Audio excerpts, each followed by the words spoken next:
Bonjour à tous. Quelle merveilleuse matinée pour se retrouver avec vous aujourd'hui, se retrouver sur cette scène avec trois dames qui sont en train de changer le monde du capital de risque au Québec et le monde après. Donc, commençons. On a eu une petite présentation de chacune des personnes tout à l'heure, mais je pense que ça vaudrait la peine de prendre quelques secondes pour parler de leur propre modèle d'investissement qui est différent un peu du modèle traditionnel. Je vais commencer avec Sophie. Pourrais-tu nous parler un petit peu de ce que BrightSpark fait maintenant? Gros changement dans sa stratégie d'investissement et comment elle le fait. OK, bien, bonjour à tous. BrightSpark, on est, comme je pense qu'il a été mentionné, on investit en capital de risque depuis presque 20 ans, mais on a passé beaucoup de stades dans notre processus d'investissement. On a commencé par être un incubateur. Après ça, on est devenu un fonds plus traditionnel avec des LP institutionnels, etc. Puis par la suite, on a finalement décidé de démarrer des compagnies nous-mêmes. Alors, on a investi notre propre argent, on a démarré quelques compagnies. Et depuis 3 ans, on a vu une opportunité immense dans le marché, particulièrement au Canada, parce que de plus en plus, les investisseurs privés veulent avoir accès à des deals de tech, de ce que j'appelle VC grade, donc des deals qui sont un peu matures, qui sont bien supportés avec une équipe de management solide et tout ça. Et puis, nous, on a créé un modèle où on offre aux investisseurs privés de se joindre à nos deals. Alors, à chaque fois qu'on fait un deal de venture, donc le même métier qu'on fait depuis 20 ans, on choisit les deals, on négocie les term sheets, on investit dans des compagnies qu'on pense prometteuses à travers le Canada. À chaque fois qu'on fait le processus, on crée un fonds et on invite notre réseau à investir avec nous dans les compagnies. On a environ 2000 investisseurs dans notre réseau. On a fait plus de 10 transactions, dont 4 cette année, parce qu'on est en mode accélération. Puis on pense être dans un mode où on va investir entre 10 à 20 millions par année basé sur ce modèle-là. Donc, une version du crowdfunding avec des anges, avec du capital de risque. Pas vraiment. Premièrement, j'aime pas le terme crowdfunding parce que je suis pas sûre que les gens comprennent c'est quoi, puis je pense que ça peut avoir des connotations négatives. Alors nous, c'est pas du crowdfunding parce que moi, quand les gens investissent dans mes compagnies, j'ai aucune rémunération. On est vraiment rémunéré sur l'upside. On a un modèle VC où on bâtit des compagnies pour les vendre, pour les années publiques, etc. Fait que c'est la première correction. Deuxième correction, la majorité de nos investisseurs, c'est pas nécessairement des anges. Un ange investisseur, il y a une connotation où la personne veut s'impliquer dans la compagnie, la personne veut redonner, va avoir l'expertise pour aider la compagnie, etc. Les gens qui investissent avec nous, c'est des investisseurs privés. On a des family office, on a des individus, on a des petites institutions, mais c'est des gens qui nous donnent le mandat de faire le deal au complet et qui investissent dans un deal VC. Merci. Émilie, Tandem Launch. Oui, donc Tandem Launch, on est une plateforme de création de start-up. Donc, finalement, ce qu'on fait, c'est qu'on est en contact avec 600 universités à travers le monde. On travaille dans le domaine de l'électronique. Les étudiants du doctorat qui font de la recherche nous présentent leurs projets. Quand on trouve un projet intéressant, on l'amène à l'intérieur de notre incubateur. On peut investir jusqu'à 800 000 dans la technologie. On forme l'équipe autour. Donc, on a un lead technologique, on a un lead du côté affaires. On participe aussi à l'embauche de 3 ou 4 cofondateurs. Les équipes passent environ 12 à 18 mois avec nous. Durant cette période-là, on développe le prototype, on essaie de développer le marché, un modèle d'affaires. Et à la fin du programme, on engage un exécutif qui, lui, est en charge de lever la prochaine ronde de financement.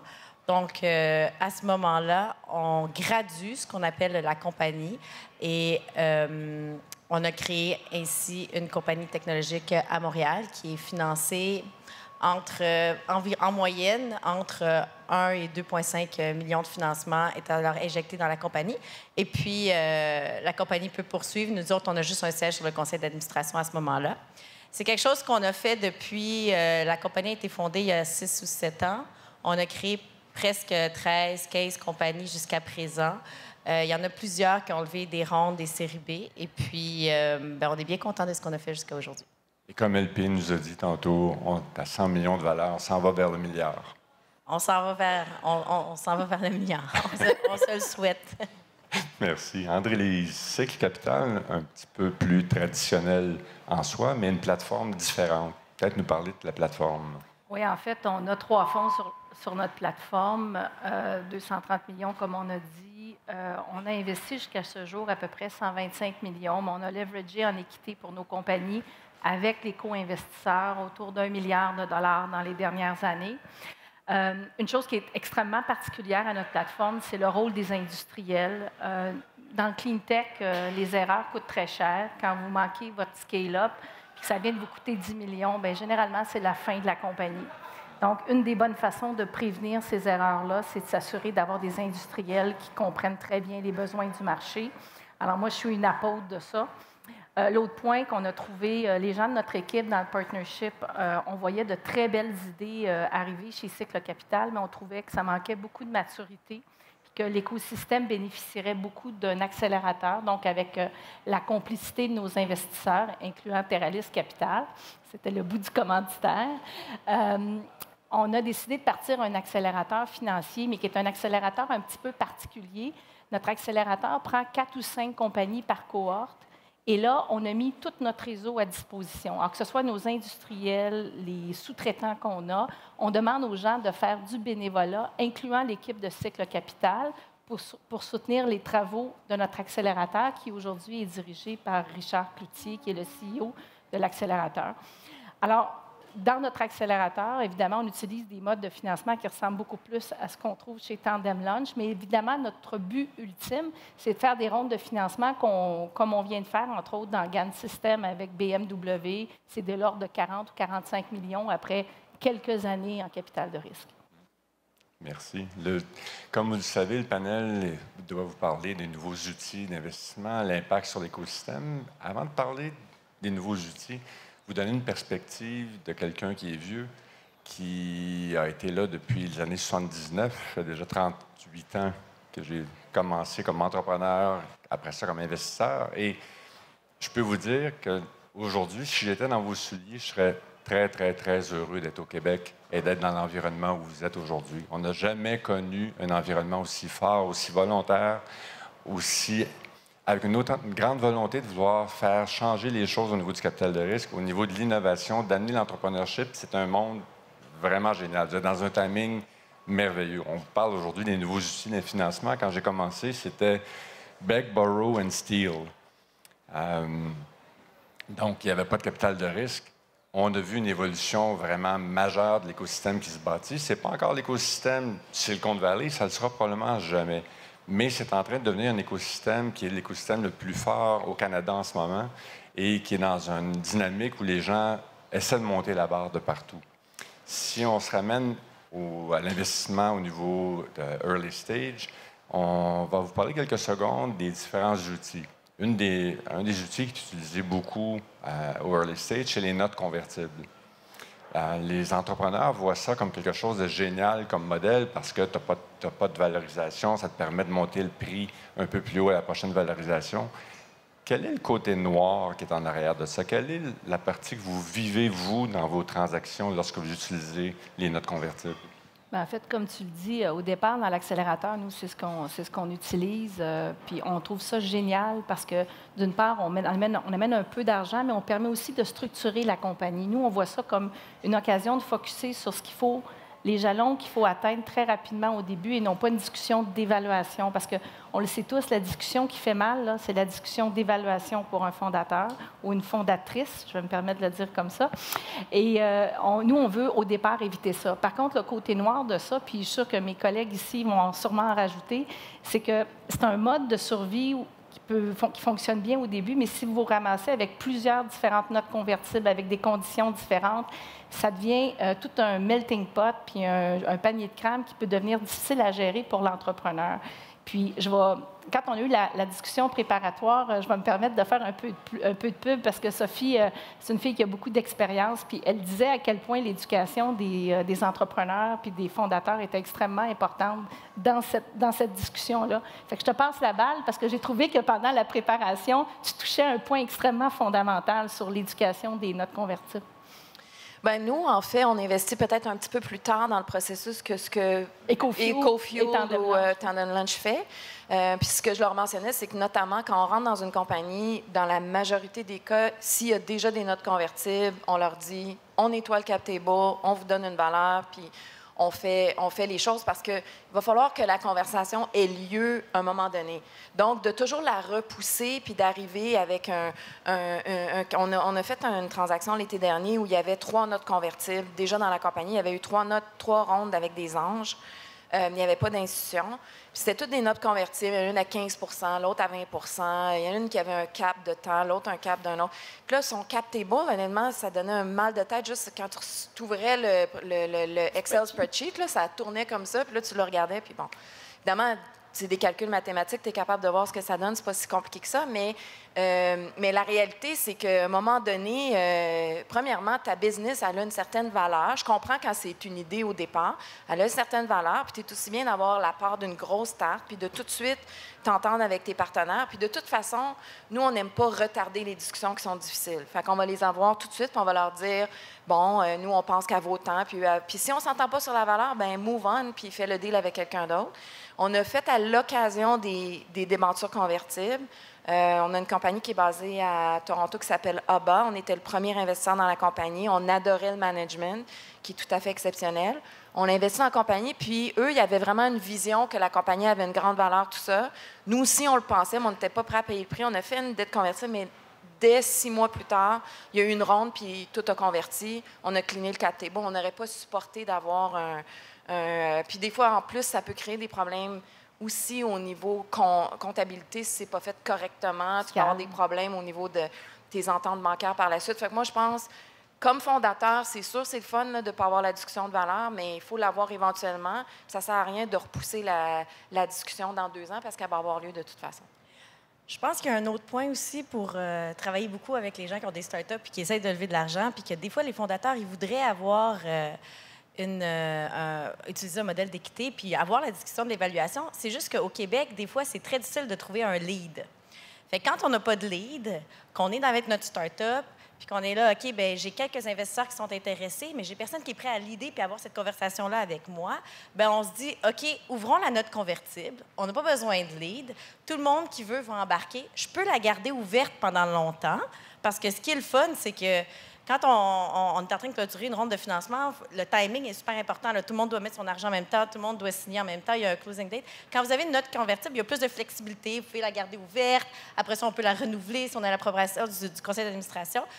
Ça fait que la flexibilité de l'outil est quelque chose qu'on utilise souvent, sauf que les fondateurs, les entrepreneurs et même les investisseurs, les anges, ne se rendent pas compte que ça peut être beaucoup plus punitif que ça en a l'air, pour la simple et bonne raison qu'on n'a pas vraiment la visibilité. On investit un certain montant sur une évaluation future sans connaître exactement ça va être quoi l'impact de la dilution. Ça a déjà causé des mauvaises surprises. Des mal de tête. Des maux de tête. Les avocats même sont en train de se demander, bon, qui passe avant qui? Et à la fin de la journée, c'est sûr qu'on fait du mieux qu'on peut avec ce qu'on a, fait qu'on avait besoin d'argent pour continuer, fait qu'on a pris l'outil financier qui s'adaptait le plus à la situation. Mais je me demande si ça ne vaudrait pas la peine d'attendre peut-être 1 mois ou 2 pour essayer de se trouver un lead puis avoir la conversation et obtenir, comme vous dites, une table d'équité qui est un peu plus compréhensible pour tout le monde autour de la table. André-Lise, tu voulais rajouter quelque chose? Ouais, je trouvais que les filles mettaient il arrivait à un point qui est extrêmement important, c'est qu'il y a toujours un moment dans une entreprise, des fois on espère qu'il soit plus tôt que tard, où les discussions difficiles ont lieu. Mais moi, ce que j'ai compris, puis sur la question du lead, c'est une question fondamentale. Parce que moi, j'ai quand même une vingtaine d'entreprises qu'on fait, on a travaillé avec des gens partout dans le monde. Plus vous avez un investisseur sophistiqué qui comprend très bien ce qu'il fait et qui lead la ronde, ces discussions-là vont être plus simples à avoir. Ce que moi, je trouve difficile parfois comme investisseur, c'est qu'on a des gens qui ont une opinion sur la valorisation, qui ont une opinion sur le management, qui ont une opinion sur le roadmap, sur le premier milestone, sur tout ce qu'on veut. Mais quand vous avez des joueurs autour de la table qui ont vraiment une valeur ajoutée, qui connaissent aussi les best practices, Parce que ça, c'est l'autre chose. Il y a plein de gens qui se garochent dans l'univers start-up et qui apprennent le métier en même temps que tout le monde, mais il n'y a pas beaucoup de monde qui a fait son cours au Kauffman Institute. Puis ça je dis ça en riant, là, parce que moi non plus, je ne l'ai pas fait, mais je dis ça en riant pour dire que notre métier, ce n'est pas un métier d'approximation, c'est un métier de best practice. À ce point-là où on fixe la valeur et où on a toutes les discussions. Est-ce que les fondateurs demeurent à la barre ou pas? Est-ce qu'on doit faire, combien on doit mettre d'indépendants au board? Quelles sont les cibles de l'industrie? On focus, si on a une technologie plateforme, sur quel type d'application? Ça se fait toujours bien quand vous avez un lead sophistiqué qui connaît les best practices et qui sait exactement comment vous accompagnez, vous, les entrepreneurs, dans cette discussion-là. Donc, moi, mon souhait pour tous les entrepreneurs, c'est le plus tôt possible une vraie ronde A solide avec des gens qui ont de la valeur ajoutée. Je peux-tu être un peu controversée? Absolument. Je t'envoie toujours la balle pour ça. Elle est excellente là-dedans. Non, mais honnêtement, si vous ne trouvez pas de lead, là, c'est une excuse de VC. J'adore t'accompagner, je ne peux pas l'aider. OK? Donc, il faut aussi démêler la réalité de la fiction. Il y en a des gens qui disent qu'ils ne leadent pas juste par la nature de où ils sont. Exemple, la BDC, à moins qu'ils aient changé leur façon de fonctionner, c'est rare qu'ils vont leader juste parce qu'ils sont plus un accompagnateur, fine. Mais un fonds privé qui ne lead pas, il y a une raison. Soit que c'est parce que ce n'est pas son secteur qu'il connaît bien. Nous, ça nous arrive. Il y a certains deals, nous, la majorité du temps, on est prêt à leader, mais il y a certaines exceptions où, par exemple, je vais vous donner un exemple. Nous, on fait beaucoup du software, IT, un peu d'hardware, mais c'est vraiment information technology. C'est là qu'on a eu du succès. On a toujours backé des équipes là-dedans. On n'a jamais fait de healthcare IT. On n'en a jamais fait d'investissement comme ça. Des fois, il y a une compagnie qui va venir nous voir, on aime bien, mais on n'a pas l'expertise. On n'a jamais investi d'une compagnie en génomique qui fait du big data, AI, whatever. On va les regarder, on va leur dire, OK, peut-être qu'on va le regarder avec un lead qui connaît ce que vous faites. Ça, c'est une bonne raison. Mais si c'est un fonds privé qui est dans votre secteur d'activité, qui dit « j'aime bien, je ne veux pas l'idée », soit qu'il vous dit juste ça parce qu'il n'a pas le courage de vous dire non, ou il y a d'autres raisons, puis il faut les explorer, c'est quoi. Fait que je pense que le problème du lead, puis de dire « je vais faire des conversions par-dessus des conversions », c'est un faux problème. Si l'entrepreneur croit vraiment dans la compagnie, il devrait être capable de dire « go, on fait un vrai term sheet, puis on met une valeur ». Tout à fait. Le fond, tout à fait, oui. C'est ce qu'on souhaite. C'est ce qu'on souhaite aux entrepreneurs. Ben, c'est ce qu'on vous souhaite. Mais il faut qu'ils sachent aussi, parce que des fois, l'entrepreneur se berce d'illusions, puis c'est mieux de savoir exactement qu'est-ce qu'il y en est. Là. Puis je pense d'autres choses, en tout cas, si on y va sur les best practices puis la question de l'évaluation, il ne faut pas rester juste ici. Hein? Prenez l'avion. Allez vous faire dire ces choses-là ou d'autres choses par d'autres mondes, parce que c'est un métier qui s'apprend en étant exposé. Nous, quand on lève des fonds ou quand toi, tu lèves un fonds pour un deal, on se fait poser des questions, puis c'est là où on devient plus intelligente dans notre façon de regarder les choses. Fait que, tu sais, toute la question de lead, de conditions, d'outils financiers, allez voir ce qui se fait ailleurs, puis mesurez-vous à l'univers, parce que c'est une bonne mesure pour savoir qu'est-ce que vous devez accomplir dans les prochaines années. À l'envers, depuis quelques années, les fonds québécois commencent à travailler à l'étranger, commencent à travailler avec des fonds étrangers, ce qui fait qu'on a de plus en plus de fonds étrangers qui viennent ici pour investir, ce qui montre le benchmark de tout le monde. Qu'est-ce que vous voyez pour les entrepreneurs face à l'avenue des fonds étrangers ici? Quels sont les avantages et les inconvénients? Bien, Let's go. on s'entend que... Bien là, je ne veux pas être trop controversée, mais... Bien, chez Tandem Launch, on a créé... Moi, j'ai vraiment participé souvent à des rondes de financement, puis je le vis avec l'entrepreneur parce que c'est dur de lever de l'argent au Québec, puis on a beau dire il y a plein d'argent dans l'écosystème. Quand ça arrive, la vraie vie, là, puis que tu vas pitcher ton idée, là, il y a Ange Québec, qui est un réseau d'anges. Il y a quelques fonds qui sont early stage, mais on arrive vite au bout du rouleau, puis on se dit, bon, là, qu'est-ce qu'on fait? Fait que c'est là qu'on prend la décision d'aller à l'extérieur. Ça devrait être le contraire, mais c'est pas vraiment ça. C'est pas ça qui est intuitif. Fait que les avantages, c'est que il y a quelques années, quand je travaillais dans le domaine, avoir des investisseurs étrangers, ou surtout américains, là, parce que en tout cas, nous autres, c'est plus au niveau des États-Unis, qui investissaient early stage, c'était vraiment quelque chose qui ne se faisait pas parce que, par définition, du early stage, c'est quelque chose qui se fait de façon locale. Parce que l'investisseur veut être près de l'entrepreneur, la compagnie est vraiment encore un peu embryonnaire, ils veulent être présents au conseil d'administration. Dernièrement, ce que je vois, c'est que ça arrive que les Américains, que ce soit la Californie ou New York, veulent investir au Québec. Un, parce qu'on est super chanceux, le dollar canadien, il était très avantageux pour les Américains, fait que ça faisait vraiment leur affaire de venir ici. Les évaluations aux États-Unis sont pas mal plus élevées qu'au Canada, donc ben, nous, on peut prendre un peu avantage de la situation d'augmenter un peu l'évaluation, mais ça reste que c'est quand même pour eux un avantage au point de vue financier d'investir à des évaluations qui sont un peu plus raisonnables. Et parce que je pense que, dernièrement, il y a eu des investisseurs américains qui ont investi au Québec qui ont eu des bons résultats. Donc, l'historique nous aide à pouvoir en attirer des nouveaux. C'est super bien parce que moi, je crois à la diversité. Fait que, ayons des investisseurs d'un peu partout à travers le monde. L'investisseur, il apporte beaucoup à une entreprise. Il apporte son propre réseau, qui est international à ce niveau-là, ce qui peut juste être bon pour l'entreprise. Et ça amène des discussions différentes au niveau du conseil d'administration quand on a quelqu'un qui vient d'un VC institutionnel hors Québec, parce que c'est quand même, on ne se mentira pas, c'est quand même un petit milieu, là, le domaine de l'investissement au Québec, tout le monde se connaît. C'est quasiment comme pas une famille, là, mais presque. Il y a des chicanes, il y a des choses qui vont bien. Fait que c'est bon de sortir. Ça se passe-tu dans la cuisine? Ça se passe partout. Là. Mais nous, vois-tu, dans un de nos deals, on avait fait une note convertible au départ, qu'on avait structuré l'IP, on a monté l'équipe, on a monté le board. On est allé, entre autres, chercher Jim Bloom, qui est l'actuel CEO de Bayer's Crop Science pour le monde. Récemment, on a rentré un joueur américain qui est TPG Art, qui est un des très, très grands joueurs. Puis dans notre secteur, ils ont fait le tour, pour cette entreprise-là est dans le microbiome, ils ont fait le tour de toutes les technologies mondiales. Okay? Ils les connaissent tous. Puis ce que moi, j'ai trouvé merveilleux pour cette entreprise-là québécoise qui est dans notre portefeuille, c'est que c'est celle-là qui a été choisie parce qu'elle était la plus robuste. Donc, notre note convertible de 75 000, le fait qu'on ait nettoyé le cap table, qu'on ait eu les discussions difficiles, qu'on a protégé la propriété intellectuelle, qu'on avait amené Desjardins avec nous, qui est un joueur local au départ, ça fait qu'en à peine 4 ans, on était capable de faire une ronde B de 38,8 millions avec un des meilleurs joueurs au monde dans le secteur. Puis tout ça s'est passé à Saint-Laurent, au Québec. Moi, ça, pour moi, c'est un peu le conte de fées, là, mais on en a un dans notre portefeuille qui est un conte de fées. Puis pour revenir aux discussions de départ, c'est pour ça qu'il faut les discussions difficiles, parce que si on n'avait pas réglé le cap table au départ, ils ne seraient jamais venus, ces gens-là. Ils n'ont pas de temps à perdre à venir dans une entreprise qui n'est pas clean.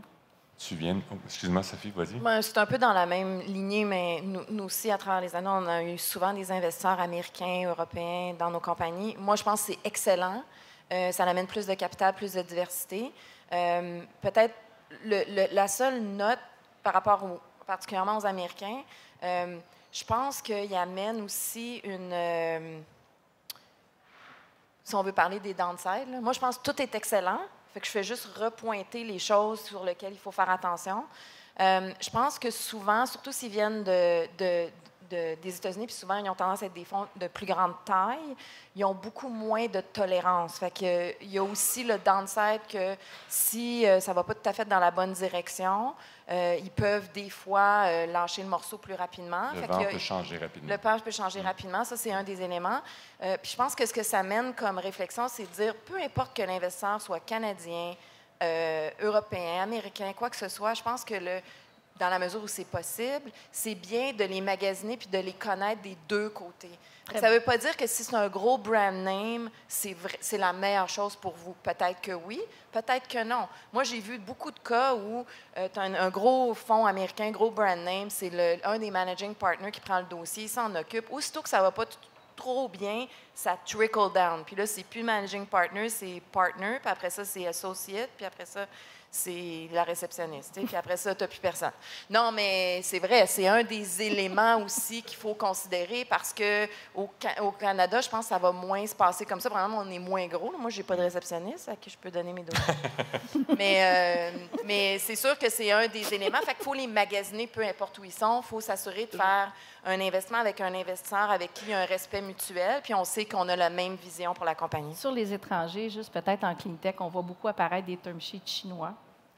Ça, c'est une réalité qui est tout à fait nouvelle. Ils n'écrivent pas du tout les term sheets. Nous, on a amené un investisseur chinois pour des très bonnes raisons dans un no deal. On est très contents. Mais c'est un Chinois qui était très nord-américanisé dans ses pratiques et ses best practices. Mais on voit des term sheets chinois arriver dans certaines compagnies. En tout cas, je pense, soyez extrêmement vigilants, prenez le temps de vous renseigner. Qui sont ces personnes-là? Une question très, très simple, par exemple, est-ce qu'ils peuvent sortir de l'argent de la Chine? Une question qui nous apparaît un peu nounoune parfois, mais c'est une question très difficile à répondre quand on regarde un investisseur en Chine. Des fois, ils n'ont pas le droit de le faire. Les RMB sont bien durs à convertir. Oui, absolument.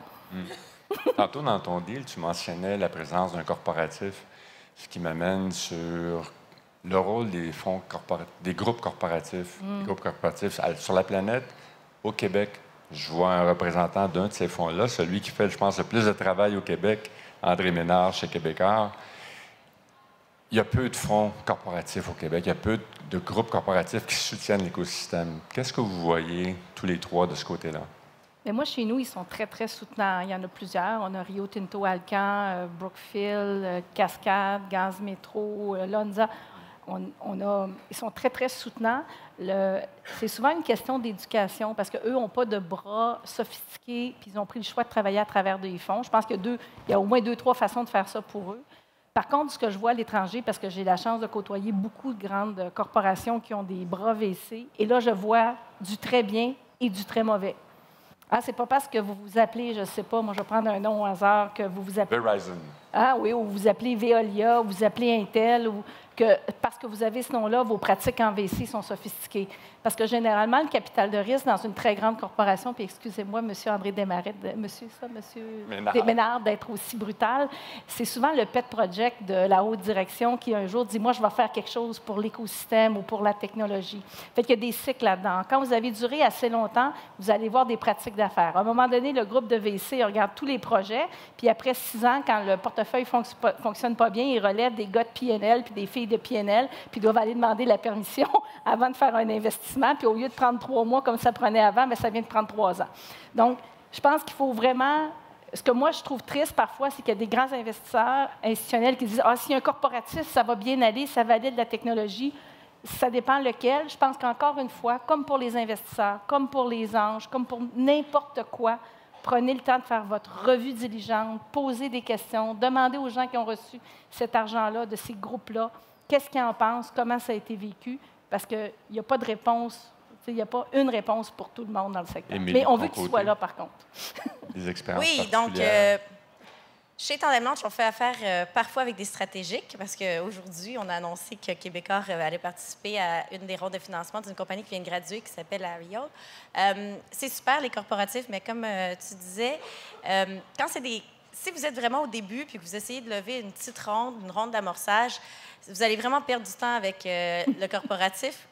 Je parle des compagnies comme non locales. Là. Nous autres, on travaille avec Intel, avec Samsung, parce que comment ça fonctionne dans ces compagnies-là, c'est que le bras d'investissement a juste l'autorisation d'investir s'ils ont une unité d'opération qui voit le besoin par rapport à votre technologie. Or, ce processus-là, comme tu le disais, prend 6 mois, 8 mois, 1 an. Donc, ça prend vraiment trop de temps pour que le bras corporatif ait le temps d'investir.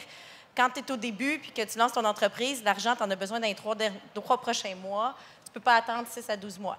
Par contre, pour les rondes subséquentes, par exemple, on a une de nos compagnies qui s'appelle Lender, bien, il y a Warner Brothers qui a embarqué.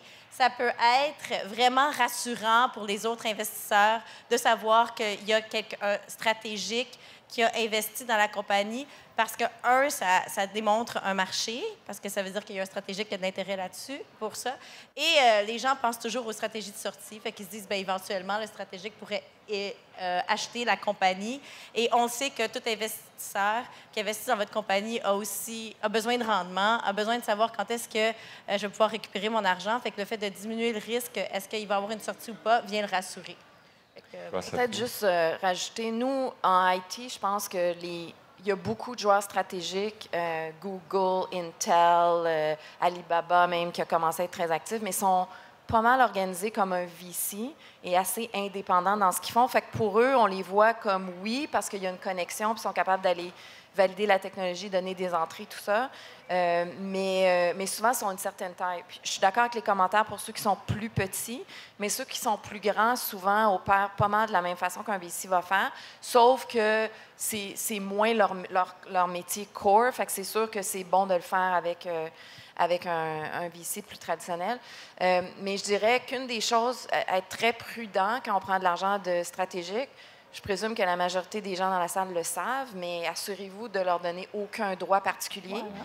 Et puis moi, j'ai vu des compagnies dans lesquelles on a investi par la suite, mais on a une transaction récemment qui a failli complètement tomber par terre de plusieurs dizaines de millions de dollars parce qu'il y avait eu un droit de suite qui avait été donné à un stratégique. Puis ça peut être très problématique quand l'entreprise a une certaine maturité et que ça devient un produit critique pour eux. Ils veulent se protéger, tout ça. Alors nous, quand on rentre dans une compagnie, on vient d'investir dans une compagnie avec Intel Capital d'ailleurs, à Waterloo. Puis quand on a fait le deal, on est arrivé, le term sheet d'Intel était plein de trucs vraiment bizarres. Mais les entrepreneurs n'avaient pas l'expérience, fait qu'ils n'avaient pas vraiment fait le pushback. Puis c'était un gros chèque, puis c'était un très bon partenaire pour eux. Nous, on est rentrés, puis on a dit « Wow, tu prends le term sheet, puis toutes les clauses là, de put, puis de ci, de ça, tu enlèves ça. Là. Oublie ça. Tu ne veux pas un stratégique qui a un droit d'acheter ta compagnie ou qui a un droit de premier refus ou qu'il y a ci ou il y a ça. » Donc, on l'a tout nettoyé. Ça fonctionne, mais il faut absolument qu'il n'y ait aucun... Il faut regarder tous les scénarios où le stratégique peut... bloquer des transactions, empêcher un concurrent de faire affaire avec vous, avoir un droit de regard sur vos contrats et les éliminer. Est-ce que tu leur donnes un siège sur le conseil d'administration? Non. Ça dépend des cas. Ça dépend c'est qui. Ça dépend s'ils sont indépendants. Oui, mais peut-être y aller là-dessus. Moi, je trouve que ce que tu viens de dire, c'est tout à fait vrai. Là, mais une des choses que moi, j'ai trouvé dans le temps qui amenait beaucoup, je dirais, de candeur et de souplesse, c'est d'avoir un chairperson, chairwoman, chairman, au board, qui, lui, vient du monde stratégique, qui, lui ou elle, est un indépendant, qui a du métier et qui va amener beaucoup de souplesse dans la discussion des termes. Quand on n'a pas quelqu'un de cette valeur-là autour du conseil d'administration, où c'est juste le fondateur, où c'est juste le VC qui chicane, c'est pas sain autour de la table. Alors moi, ce que je trouve, c'est que des fois, les stratégiques, par exemple, moi, je l'ai vu, ils ont des sièges au board, puis c'est tout à fait normal, ils mettent des tickets signifiants, mais pour certaines discussions, parce qu'il y a un chairwoman ou chairman qui a de l'allure, ils sont capables de dire « Monsieur, madame, pour cette discussion-là, vous n'êtes pas partie de la discussion parce que c'est de l'information privilégiée, puis on veut vous maintenir à la même distance qu'on maintient vos concurrents. Mais pour ça, ça prend quelqu'un très fort à la direction du conseil d'administration. » Fait que c'est un ensemble de paramètres qui va faire qu'on est capable de coucher avec les éléphants, mais qu'il y a quand même un dompteur d'éléphants dans la salle au conseil d'administration. Ou de danser avec les éléphants? Blague à part. Je te laisse choisir. Il nous reste quelques minutes. Je ne sais pas s'il y a des questions dans la salle. S'il y a des questions, il y a 2 micros qui se retrouvent devant vous. Sinon, en attendant, s'il y a des gens qui se lèvent, quelles seraient vos conclusions, vos avis, vos suggestions pour les entrepreneurs qui sont dans la salle sur qu'est-ce qu'ils doivent faire dans les prochains jours pour avoir du succès? Mais je trouve que Charles, ce matin, dans sa présentation, a bien fait ça. Moi, je suis une fan de Charles de Télésystème. Il a dit que vous devriez vous demander chaque semaine qu'est-ce que vous pouvez faire pour augmenter la valeur, puis vous demander si vous êtes la bonne personne qui est en train de le faire. Alors, moi, je trouve que la formule de ce gars-là est extraordinaire. Fait que je fais juste répéter ce que Charles a dit parce que, pour moi, il a raison. Ce qui est difficile, c'est de distinguer le propriétaire du gestionnaire dans l'entreprise. Et Charles disait ce matin, on est d'abord propriétaire. Donc, de ne pas rester le CEO toute notre vie ou le CTO toute notre vie. Ce qui est important, c'est ce qu'on amène. Alors, si on amène la vision, on l'amène top one. On n'essaie pas de régler les détails. Puis si on est fort en détail, bien, on se parle des détails. Et je trouve que la chose la plus importante, c'est se connaître. Et ça, c'est difficile. C'est difficile dans la vie en général, mais c'est encore plus difficile quand on est un entrepreneur puis qu'on vit des moments de doute. Alors, c'est ça qui est le vrai ancrage. Savoir c'est quoi son rôle, puis demander de l'aide, puis bien s'entourer. Émilie, de ton côté? Écoutez, parce que je pense que tout le monde ici va un jour ou l'autre essayer de lever du financement. Fait que quand c'est votre entreprise, que vous êtes un entrepreneur, que vous allez voir, vous allez recevoir beaucoup de non. Puis je pense que ce que moi, il m'aide dans tous les noms qu'on reçoit, et c'est de se rappeler que ça prend juste un oui. Donc, c'est de continuer, et puis ça vous prend juste un oui, ça vous prend juste une personne qui croit en vous pour qu'après ça, les choses déboulent. Et je pense que cette persévérance-là est extrêmement difficile, mais est extrêmement payante si on l'a dès le début de l'entreprise. Sophie, vas-y. Moi, j'utilise souvent un conseil qu'on avait reçu. Il y a une compagnie dans les maritimes qu'on a vendue il y a quelques années qui s'appelait Radiant Six. Puis le CEO était vraiment exceptionnel. Il est parti de rien à Fredericton, une ville où il n'y a à peu près pas de start-up. Aucun Américain savait que ça existait. En fait, il pensait probablement que c'était aux États-Unis. Et il a bâti une super belle compagnie qu'il a vendue pour 400 millions. Puis après qu'il a vendu sa compagnie, il était sur un panneau. On lui a posé la question, si tu as un conseil à donner aux entrepreneurs dans la salle, lequel? Puis il a dit, go for the biggest, largest customer first. Lui, c'est ce qu'il avait fait, puis c'est ce qui a fait le succès de Radiant Six. Et je vois beaucoup d'entrepreneurs motivés, talentueux, excellents au Québec, au Canada, en Ontario, etc. Puis des fois, c'est pas toujours le cas, mais des fois, ils n'ont pas ce réflexe-là. Ils vont dire, bien là, je vais vendre à la ville de Saint-Hyacinthe parce que j'habitais là quand j'étais jeune, puis je connais le gars aux achats, puis je vais tester mon produit, puis après ça, je vais aller à New York. Mais, je caricature, là, mais non, parce que le gars de la ville de Saint-Hyacinthe ne représente peut-être pas ton marché. Peut-être qu'il est trop petit, puis peut-être que lui, sa réalité, là, il ne connaît pas tes concurrents américains, lui, parce que tu le connais déjà, puis il va faire affaire avec toi parce qu'il y a un lien d'affection, puis un lien émotif. Ça va être vraiment plus dur. Mais si tu réussis à les vendre, dans le cas de Radiant Six, qui était une toute petite compagnie, qui sont devenus leaders dans le monde du social media monitoring, le premier client, c'était Dell Computers. C'est son premier client. Il a campé là, il a rencontré le gars, je ne sais pas combien de fois, jusqu'à temps qu'il signe. Puis quand il a vendu un produit, il n'y avait pas de produit. Puis quand il a dit qu'il livrait un mois plus tard, il a livré le produit. Fait qu'ils ont travaillé 24 heures par jour pendant un mois pour le livrer. Puis après ça, they built from there. Mais si son premier client, ça avait été la ville de Moncton, je suis pas sûre qu'il aurait fait ce qu'il a réussi à faire. 3 conseils très appréciés. Je vois une question à l'autre bout. Oui, bonjour. Olivier de chez Spectrum. Au début, on a parlé qu'il fallait avoir la grosse discussion de l'évaluation le plus tôt possible. Alors que moi, je trouve ça un petit peu contre-intuitif parce qu'à chaque milestone qu'on atteint dans une entreprise, plus on a d'informations un peu sur sa valeur, qu'est-ce que l'entreprise vaut, qu'est-ce que l'équipe vaut. Donc, c'est quoi un peu l'élément déclencheur qui, vous avez dit c'est le plus tôt, mais c'est quand tôt quand même, là? C'est quoi l'élément déclencheur qu'on devrait dire, OK, là, maintenant, on devrait avoir la grosse discussion pour l'évaluation de l'entreprise? Je pense que si tu as un investisseur qui est intéressé dans le business, avec lequel il y a un bon fit, qui veut investir dans ta business puis qui a le goût d'avoir la discussion, c'est le temps. Okay. Donc, la dette convertible, dans le fond, n'est pas... la dette convertible n'est pas nécessairement mal. C'est bon quand même de l'avoir au début. Oh non, c'est bon. C'est très bon. C'est très bon, mais surtout très early. C'est bon, puis il n'y a rien contre les notes convertibles. Je pense que le commentaire qu'on faisait, c'est de cumuler les notes convertibles et de retarder le processus indûment. Okay. Merci. Merci à vous 3. Ça a été super le fun de partager la scène avec vous. Et je vous souhaite à tous un bon séjour à Startup Festival. Merci. Oh, merci.